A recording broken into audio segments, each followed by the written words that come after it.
Well, the conversations we've had throughout the weekend have been for, again, we just had a discussion about dealerships. We just talked to Anchor about portable energy. But one thing that comes up all the time is, okay, what's going to happen to the grid? And what's going to happen with all these EVs that we're charging, all this new energy usage?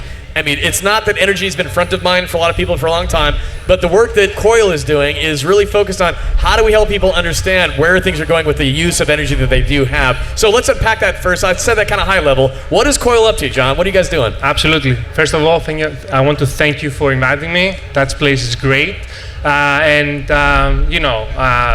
COIL is a turnkey EV solution, nationwide leader on this industry. And basically what we do is we try to accommodate our customers for the transition into the new EV era. So that transition, how do you guys go about making that easier? Well, this is what we do, right? All right. So it's from the beginning to the end. If a customer wants to come in and say you want to invest into the EVs, either cars, trucks, semi-trucks, we evaluate the infrastructure and we provide from a proposal to actual commissioning a project for level 2 and level 3 chargers, including project management, engineering, everything. So would you say most of your customers are commercial in that respect? I mean, that's really your focus? Yeah. Yeah. So, correct. and again, that's the thing, is a lot of people that are even here at Expo sometimes, they have day jobs, but they might have a day job that relates to something that needs to be electrified. And that's a lot for people to unpack. We've had a lot of those conversations this weekend. I mean, just people that don't know what they don't know going into it. Yeah, well, absolutely. So you say do you do work for people who actually want to sell EV charging to consumers as well? Absolutely, absolutely. So we do both, right? So COIL is an agnostic company. We do whatever the customer likes. So I see ChargePoint, I see other manufacturers out there. I'm working closely with other partners like Nuvi. So whatever the customer wants, we actually try to accommodate them and install whatever they like in terms of hardware.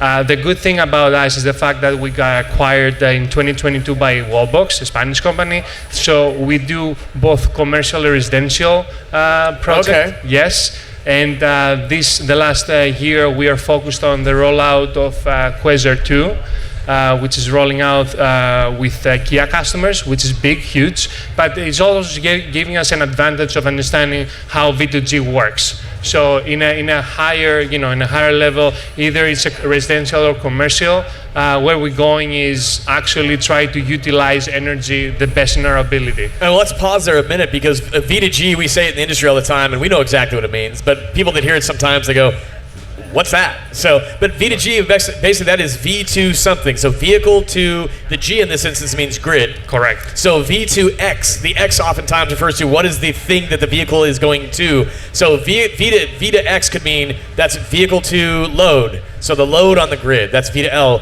Maybe vehicle to home, V to H, where you can actually control what your vehicle is doing and power your home via your vehicle in case of backup power, things like that. So the promise of vehicle to grid or vehicle to anything is that we have energy that's distributed in these batteries and these EVs all over the place. And for the utilities, they're kind of salivating, right? They're looking at us going like, oh my gosh, we've got these big batteries hanging out. But what it means is that in the past, we've had to make a new substation. We've had to make a new place where we're creating more power. In this instance, the power is being stored and kind of hanging out. And the utility looks at it and says, well, how do we get people to engage with us so that we don't have to maybe build a new substation, but we can balance the grid by saying, if your truck or car is plugged into your house, could we borrow maybe a little bit of your juice? And that way we're balancing that grid more. And instead of having us spend more money and more infrastructure time, we can actually engage the customer on a relationship with the energy supplier. Correct. So I may add to that basically on a residential level, you have, let's say you are an EV owner, you have your house, you have your solar, you may add your power banks. So the idea is for you, instead of juicing out the energy from the grid, you can utilize your car when your battery is full, plug it into your house, offer the energy that your house needs whenever the on-peak hours. Right. And at the same time, on the off-peak hours, either you recharge the battery you have at home and you utilize your solar as well. So in other words, you're trying to manage the energy in your own house. That's residential. Now on the commercial side, you have the same idea of how you can manage the energy on the same level, but on much bigger scale. Right, and that's frankly, I think that's the promise too. Is on the residential side of it, I think a few of the challenges are we got to get more of the EVs on the road, more of them to single-family homes where they plug in at night. But then you have to have the vehicles be vehicle to grid capable, and you got to get people to sign up. So there's a lot of like hurdles there along the way. Exactly. But on the commercial front, you could get the right vehicle, V to X capable cars into a fleet, and you could tap into that virtually right away. I mean, what concerns do your customers have about? And I don't know to the extent to which this is already happening, right? In which, what scale there is, and maybe you could talk about that. But do they have concerns that kind of, if I'm loaning my energy that I've already stored to the grid, back to the grid, then that's going to leave me short when we need to do whatever we need to do with our vehicles? Yeah, they bought that. Now you want it. Yeah. So how do you make that work? That's a great question. Actually, part of the conversation is engaging the utilities from the get-go. So for two reasons. Number one, when you have V2G capabilities with a charger, especially if you have, let's say, school buses, right? EV school buses that now many states are transitioning per school district. That's actually, I'm proud to be involved in many school districts in California that they actually go through that transition. And through our local partners, Nuvi, we actually try to either accommodate that aspect from the very beginning. In what sense? We engage with the utility. How many buses you're gonna have per school districts?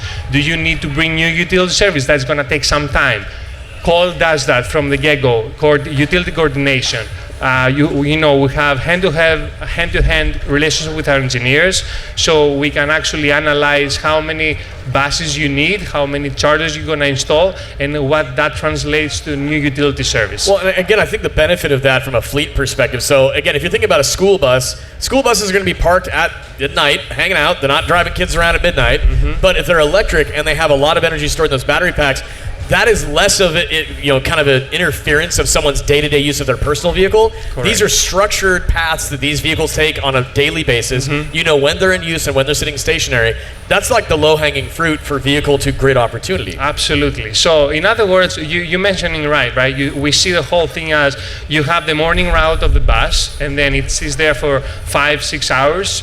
Takes energy as needed, and then you go out on the road. In the meantime, though, the big idea is the V2G aspect incorporates to microgrid settings. So in other words, what we're trying to do in a couple of school districts that really, see the future in this is utilizing the energy accordingly for two reasons. Number one, not to get hit with penalties from the utility. So if you draw too much juice, they'll charge you more. Exactly. Yeah. Number one. Number two is for really, outside of the urban areas, school districts, you have to have a plan, emergency plan, for you to electrify the school with critical loads if you have extreme weather or the utility for some reason you have a power outage. So you have to be able to find solutions around that, and this is what the microgrid does. And I think that what we're talking about too is it's so much there's a technical challenge, but there's a lot of bean counting that goes into this for someone to say, actually, we could make the math on this work, and it's not going to disrupt how we move our kids around from a school district, for example. Absolutely. And so I think the selling opportunity for that is a little bit more straightforward, and because again, you're not going into someone's personal ownership experience as much as you're leveraging a partner that has a wide scale of a fleet. So what's the commercial sort of upside for, just in terms of actual dollars and cents? What is how much money can they really make from selling their electricity back to the grid?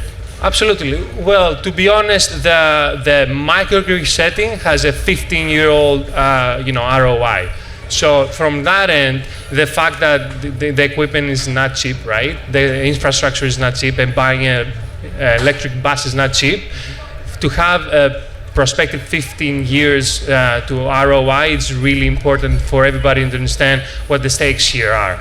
On the second end, I feel like some states, they do really a good job incentivize those plans to be actual, something that the school districts can actually afford to do that. But in a higher view, I feel like California and other states, Colorado, they are ahead of the curve. I think many more states should follow, just because it's more reliable to rely on EVs. Either it's cars for residential or buses for school districts and municipalities as well.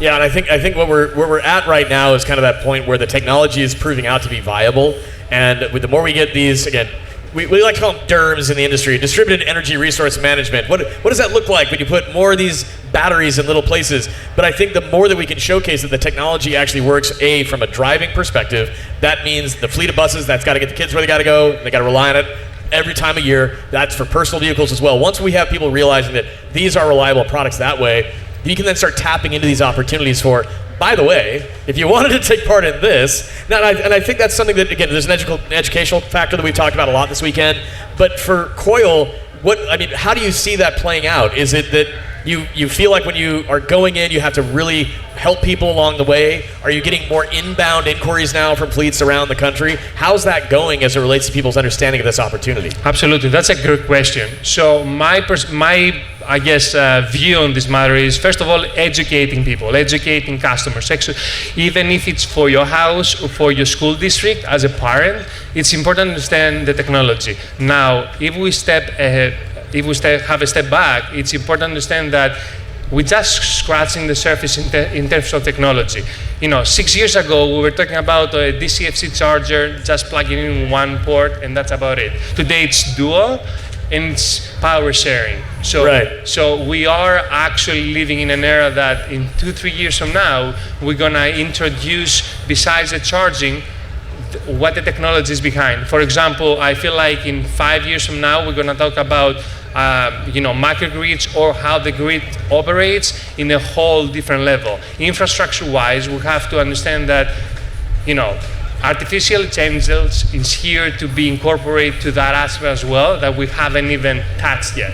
Yeah, no, again, there's a lot that goes on behind the scenes to make all of that actually a reality. This is juggling a lot of stakeholders. Absolutely. You've got the utility, you've got the customer itself, you've got the hardware provider, there's software involved with all of that. You have to engage on what's happening from the vehicle side. Is the vehicle capable from a software perspective? This is no simple task. Well, absolutely. And I think from a consumer perspective, you're trying to get people to be part of these kind of programs.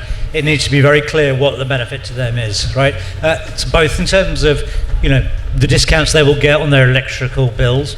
Presumably that's the main benefit, but also in terms of reassuring them that if I'm giving energy back to the grid is reliable enough that I'm going to be able to get that energy back when I need it. Yeah, that right there, frankly, is such an important point, because once someone has bought a product and it's theirs, that could be the car. Right now, people go to gas stations all the time. They go, my gas, I bought it. So if they have their battery filled up to 80, 90, 100%, that's their energy. Absolutely. And so to go to any consumer and say, we want to tap into that, like you said, the value proposition has to be super clear, and they have to know that when they do need it back, they're not going to be hassled, or it's not going to be not there for them when they want it. 100%. I think one of the key aspects from a software perspective, in order for the companies to give power to the consumer, is to understand how the software works. So you have the ability to have a cutoff based on, tomorrow you're going to work as every day, right? You can choose, you're not taking more than at 75%? 80%. I want all my juice. 80% is the minimum of my battery at the beginning of the day. So if the grid wants to take 20%, feel free, but not much more than that. But if someone decides to say, I'm not going anywhere tomorrow, I kind of don't even care, I don't know, take all the way down to 30%. Could you pay them more? Yeah, absolutely. That's the point. So there you go. It's give people agency, but then it's, what are you paying them? It's I paid X dollars for this electricity. How much are you paying me back to be kind of inconvenienced, maybe? And how you communicate that. Yeah, this is what we're unpacking, John. Again, and what COIL's up to is so fundamental to how we, again, democratize energy in a lot of ways. And I think that what you're describing is true. And behind the scenes, this is a complicated thing. But we're proving out the technology functions. The stakeholders are aligning. We've got to get more use cases that we have the proof points to show this is actually how it works. But so COIL, how many active programs are you working on or have you deployed already related to this technology?